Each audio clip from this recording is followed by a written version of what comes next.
Hi everyone, this is Monique from Butterbee Scraps. First off, I have to apologize because I said I was going to do this project a couple of weeks ago and life got in the way, but the good news is I'm doing it today. So, I'm not sure how many of you have seen my guest design team project for Ephemera's Garden. I did a vintage looking tag and I used a lot of tape transfers. So naturally, I had a lot of requests to do a tutorial for tape transfer, so that's what we're going to do today. So you're going to need just a few items, the first being an image. And I have to tell you right off the bat, if you're printing an image, it must be printed using a laser printer. If you use an inkjet printer, this technique will not work because the ink is water soluble. You can also use images from cardstock as well. So these two are actually printed on my laser printer. These were some of the tags I got from Ephemera's Garden. This one here is from the Graphic 45 Curtain Call collection. So you're going to need an image. You're going to need some packing tape, a bone folder, some scissors, warm water, and I like to keep paper towel handy. So we're going to start just with this little image. So what you need to do is take a piece of tape that's large enough to cover your image, and you don't want fingerprints where your image is going to be, if you can help it. So most people would just go to lay the tape over top, but what I found is you tend to get creases in the tape when that happens because it's hard to keep it flat. So a nice little trick you can use to eliminate any creases, and it's good to have a corner folded over so that it's not always sticking to your hands. So I lay the tape on the counter. Now it's flat, and I can go ahead and lay my image over top, and I just rub with my finger, and you can see the tape is nice and smooth. So I trim off the excess tape because otherwise it's just gonna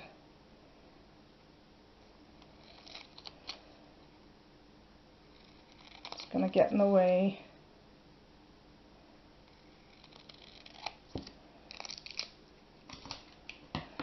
And after, I also take my bone folder and I really burnish that tape onto that image. And before we move on to the next step, I'm going to address what do you do when you have images that are larger than your tape. Well, this one's not as hard as you would think. You can actually overlap the tape. So let's get our first piece of tape here.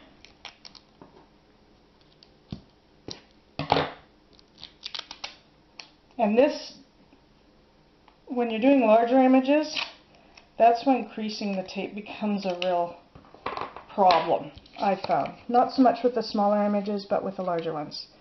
So I know it's hard to see the edge of the tape. I'll just put my bone folder kind of close to the edge. The shadow is actually on the tape. And because I'm a perfectionist, I like to try to line the image up so it's parallel with the edge of the tape. So then you rub it, and look at that, perfect. So now we've only covered half the image. Now you just take a second piece of tape, if I can get it to go.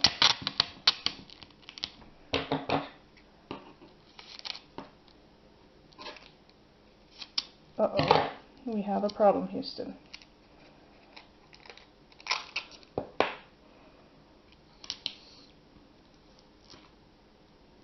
There we go. So now I just flip the image around and I just overlap the tape by maybe 1/8 of an inch. Pass down, and there you have it. Trim the excess and you're good to go. I'm not going to trim the excess, I'm just going to set this aside. I'm not going to actually make a tape transfer out of that, just this one. And I thought just for fun, I would add tape to this image with creases on it because I think it would probably give you a really cool vintage cracked look. And I want to test my theory. So I have not done this before, so we are experimenting together. Now watch, I won't be able to get creases in it. So what I'm doing, I'm just giving the tape a little bit of a twist and making it loose so that it will crease. I missed the corner, but that's okay. I don't care. I'm going to burnish this. I probably trimmed all that off anyway. So, I don't know if you could see that. I've got a crease here, one here, all sorts of fun. So, I'm just going to trim this down.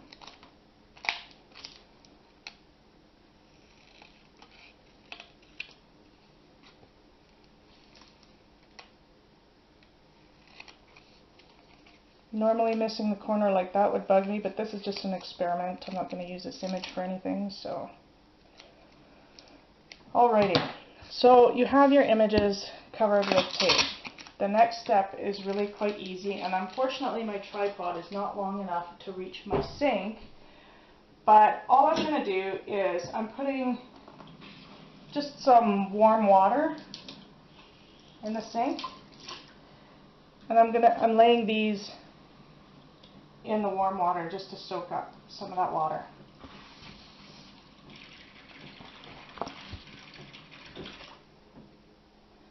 And you can see, I'll just pull this image, you can see the water absorbing into the paper.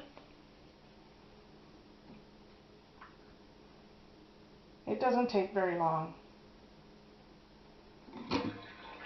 And then all I do is, I don't do this in the sink because I don't want a piece of paper going down my drain. I put it on a paper towel and you just start rubbing, and you see how the paper just peels right off. And you might have to wet it a few times.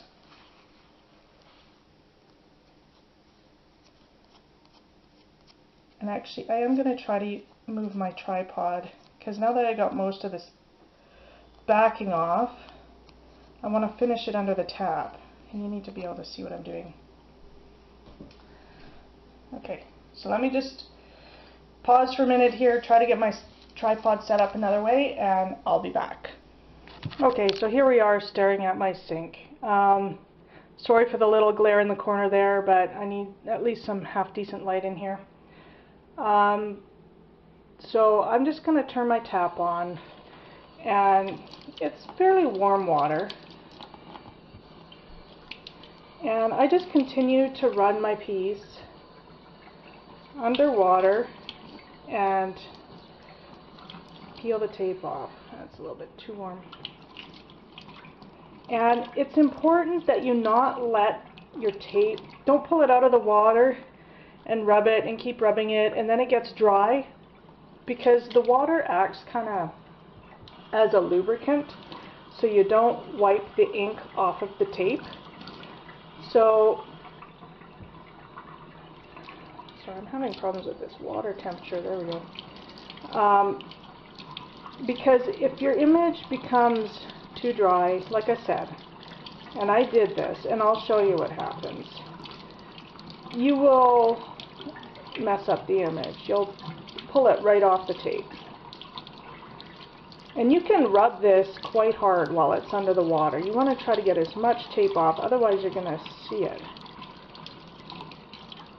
So there you go.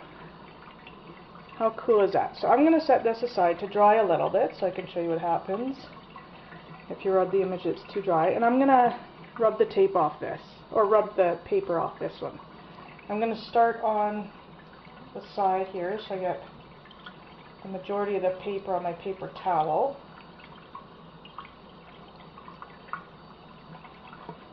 And then I'm going to finish it off under the tab.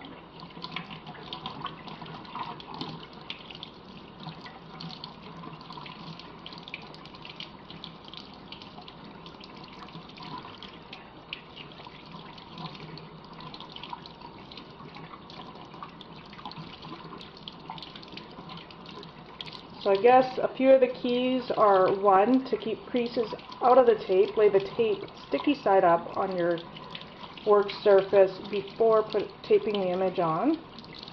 And 2, make sure your image is nice and wet while you're rubbing the paper off. Otherwise, you're going to rub the image off the tape. So there we go.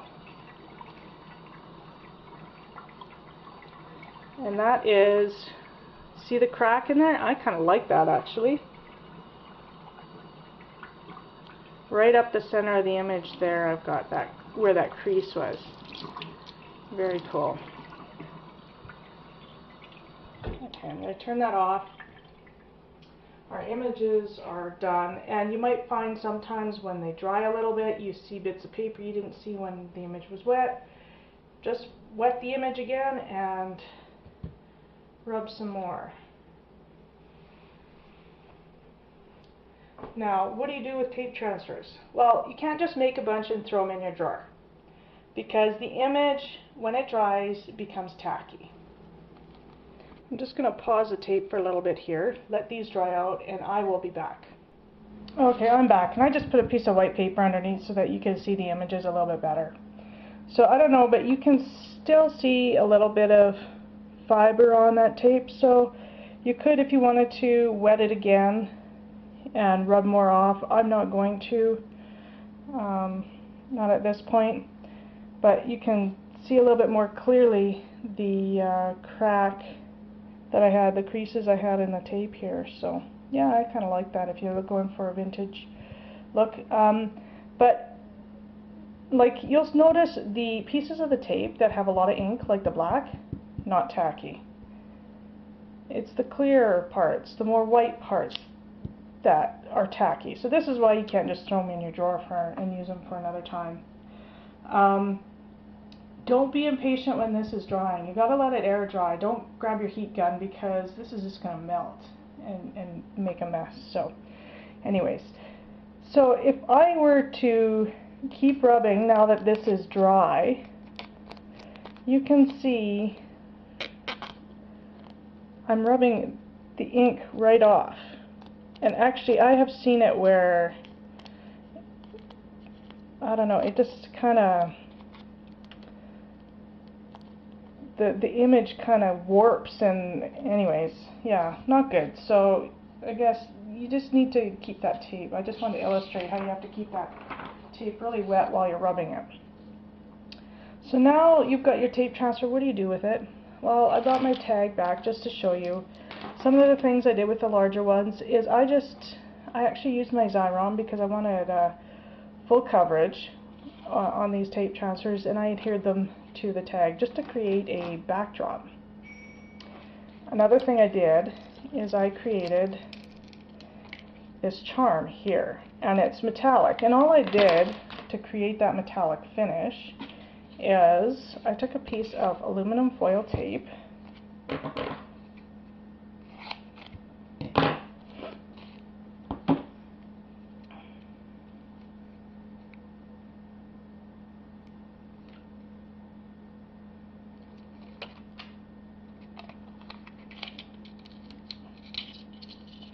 and I laid my image over top.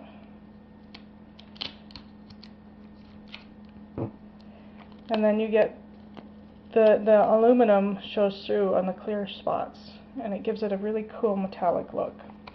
So that's what I did. Anyways, those are the basics of tape transfers. If you have any questions, if you try it and aren't having any luck, just drop me a message on this video. I do respond to all questions that are asked. I know I have a couple to respond to now, so don't fret. I have read your messages. I know I got to respond to them. So sometimes it just might take me a day or two. So anyways, I hope you enjoyed the tutorial. Have fun with your tape transfers.